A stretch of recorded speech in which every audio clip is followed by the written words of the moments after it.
For years I've been making monsters to pay the bills. Now I'm doing it for fun. I'm Tom Devlin, and this is my Monster Garage.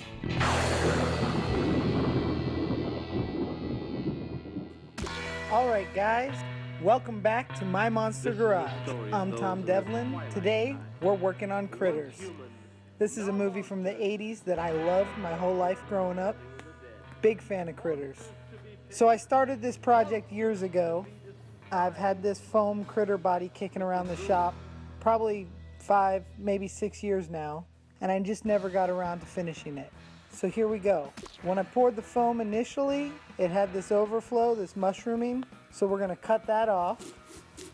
We want to make it so the body lines up perfectly. This was an original piece from a prop from Critters 2, so we need to make the body fit back together. I got the chompers here. This is the mouth, upper and lower jaws. The thing is, I will only need to use the top of the jaw because of the nature of this prop. It was a foam latex skin that should have been able to talk and open up, and the eyes blinked. Well, I ran it in a semi-rigid soft foam, so we need to make it so I can cut the eye sockets out to put eyeballs in, and I'll only be able to use the upper portion of the jaw. So here I'm going to cut the jaw, make sure it fits.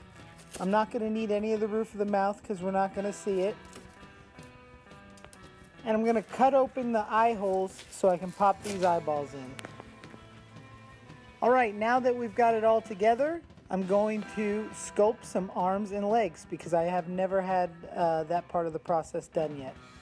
I'm just using wet clay, water-based clay, very cheap stuff. I'm just doing a fast sculpt here of some arms and some legs.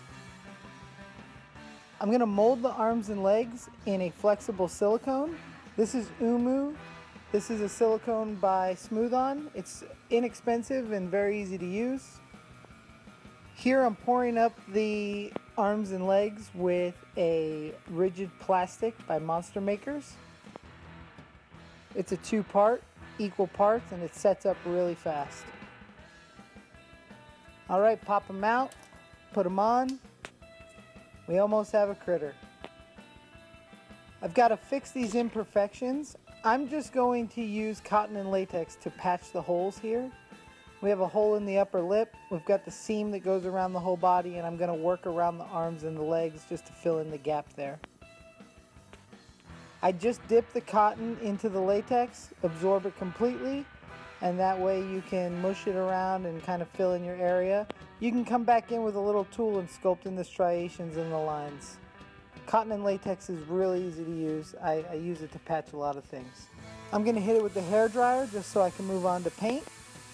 Alright, I'm going to base them out. I'm using DNA color system. As usual, I'll link it in below. I'm going to base them out and in a dark brownish black. Just want to cover the whole body, all the nooks and crannies. I want to pick up any bit of that sculpture I want to cover. That way when I go over with the dry brush it'll pop. Here I'm going to just throw the dry brush on, and that's going to pop all of that base tone, is going to stay in the cracks, and now we can see the sculpt come to life. I love the wrinkles around the mouth up here. Okay. So now that I've got it all dry brushed, I'm going to go back in and I'm going to hit it again with airbrush. I just want to accentuate some of the wrinkles, add a little bit of spotting, throw in some more shadow. I'm going to paint these eyes red. I want to keep it translucent because they were almost see-through marbles in the movie. I'm just going to use this airbrush red and then I'll later gloss it. And I'm going to throw some red in around the gums, around the teeth, residual, leftover bloody spots, whatever it is. Alright, I am going to use a real cheap hair on the back of the head called Sassy Hair. You can get this at Michael's. You can get this at Sally Beauty Supply. It's a really cheap, like $5 a braid, and a little bit goes a long way. I'm going to throw this on the back of the body and the head because we won't see it much. And I'm just going to adhere it with a 77 spray. I cut it in the angle, lay it down. Little glue on the body, little glue on the hair. It's a contact cement. And I always work from the bottom, work my way up. Now I'm going to go around my edges and any visible areas and throw in some crepe wool. I did a blend with a black and a blonde, so I got like this dirty, ashy blonde color. It's kind of critterish.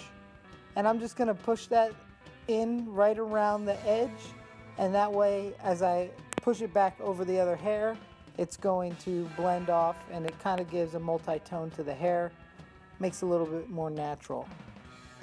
On the belly, we want it to be very sparse and a little bit matted. A lot of people on their critter bellies don't seem to put any hair, and if you watch the movie, most of them do have a little bit of hair on their belly, and it's matted and very sparse. All right, there we have it. Guys, I've always wanted to make this critter. I've always wanted to have one. I wanted to work on the films, and if there's ever a big budget remake, I'd love to do it. All right, thanks guys for joining me in my second episode of My Monster Garage. I made a critter. It's been one of my favorite movies. If you've ever worked for me or with me, you know that one of the Critters movies is playing during every shoot. We watched the films in the shop. I've always talked about how much I love these little buggers, and it's awesome to finally have my own. Hope you guys enjoyed. See you next week. As a trail of blood led across the room toward the coffin at the back wall.